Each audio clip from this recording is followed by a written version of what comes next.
Hello everyone, this is David, and welcome back to another X-Files episode. This episode is Lazarus, the 15th episode of the first season. And it deals with a prodigal Lazarus, if you will. The idea here is an interesting one. However, I haven't personally come across this one in any of my research. Oh, and as a callback to the previous episode, I've since looked it up, and as far as I can tell, there's no Stevenson, Massachusetts, so it was in fact a fictional town, which doesn't surprise me. So the concept here is two people that die at roughly the same time. If you bring one of them back and let the other one die, what could happen is the spirit of one of the people could come back in the wrong body. Or that there is some sort of migration of consciousness from one body to another. This starts off with this guy, Jack Willis, who's an FBI agent, working with Scully to apprehend these bank robbers, Warren Dupree and his wife, Lula Phillips. And after getting an anonymous tip that they were going to rob this bank, Dupree comes in, shoots Willis with a shotgun, Scully guns him down.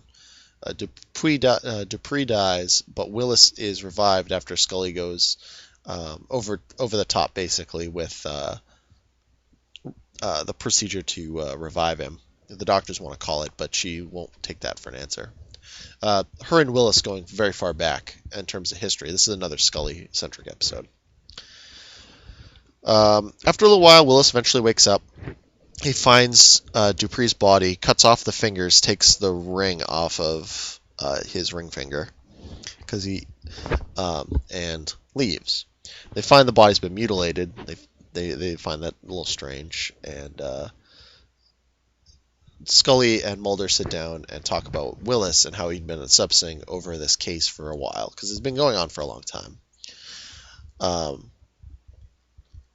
And they find that Dupree is acting weird, and that he's now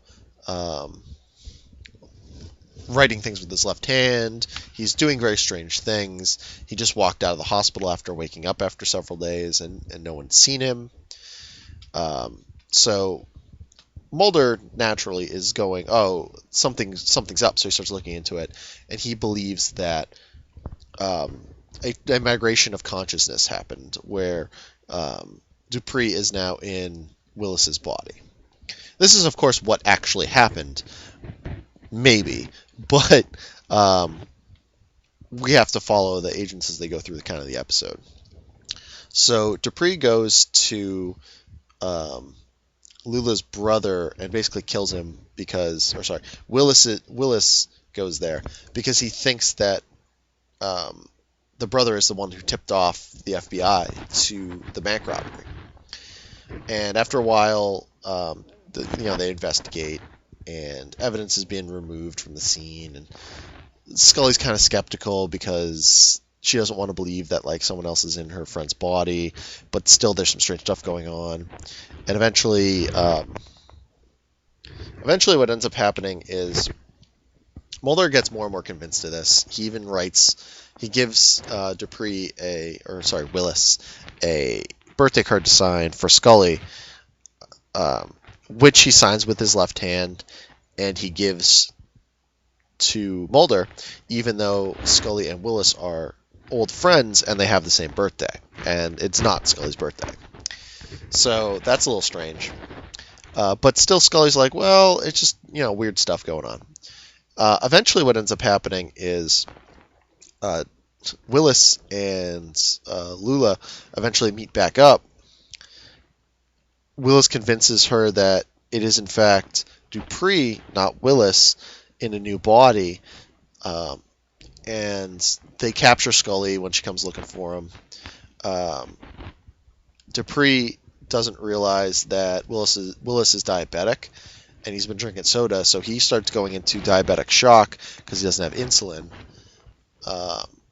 Lula goes out to get him insulin, robs a convenience store, then comes back and basically says, you know who tipped off the FBI? It was me, and then breaks all the insulin in front of him.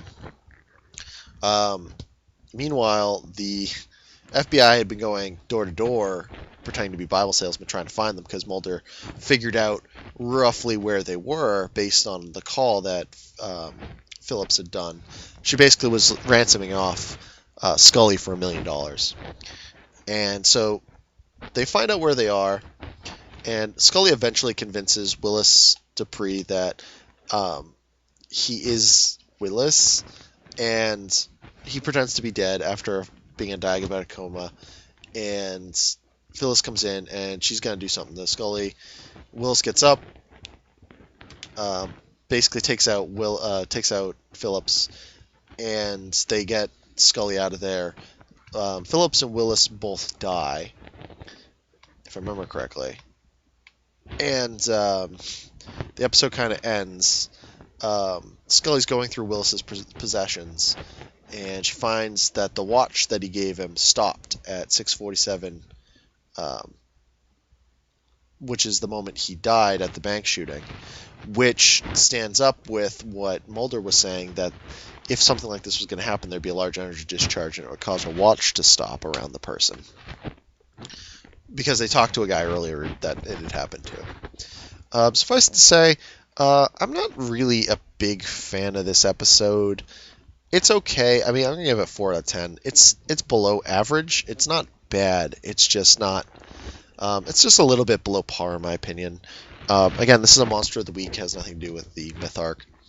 And honestly, the whole kind of soul-jumping concept is a little wonky because we don't even know if that actually happened. It could have been just memories from him imprinted on him. It could have been a lot of different things, and we're never really given concrete knowledge one way or the other. I mean, it's not that important that we find out 100% what's going on, but to me, when you're dealing with something like this, it's nice to have like a focus and at least explain to the audience definitively something. At the end of the day, about all we can say is he probably switched souls, but at the same time, who knows? I mean, anything is possible. But yeah, so 4 out of 10. I wasn't a huge fan of this one. Still, it's not terrible. You might like it, certainly. It's personal taste and whatnot. You'll find that I am not a big fan of ghosts or like possessions or anything that acts like a ghost or like soul exchanges or stuff like that. I like monsters. I don't like the idea of ghosts. I mean, they're a cultural thing. Pretty much every culture has them. They're bigger in some than others, but I always found them as a lame excuse for anything. And anything that kind of acts like a ghost. Like a lot of forms of demon can act like a ghost, where they're a non-corporeal spirit. In that case, they're what I call a non-corporeal, non-human entity, versus a non-corporeal human entity, which would be a traditional ghost. This isn't really ghosts, but still, it's close enough. We're going to be dealing with some more ghost-like things coming up, which is going to be annoying. But we'll get to that when we get to that. We still have some episodes left. All right, so check this one out. If you like any of the stuff I described, it sounds interesting to you. Otherwise, this one's easy to ignore. I mean, it does a little bit of a development with Scully, but again, the character's killed off by the end of the episode, and they never come up really again, as far as I'm aware. So I would say it's like character building, but at the same time, they burn the bridge of the character building down by the end of it. So, yeah. Check it out if you want to watch the whole season, but otherwise, yeah, you can take or leave this one. All right, folks, tune in next time when we look at Young at Heart.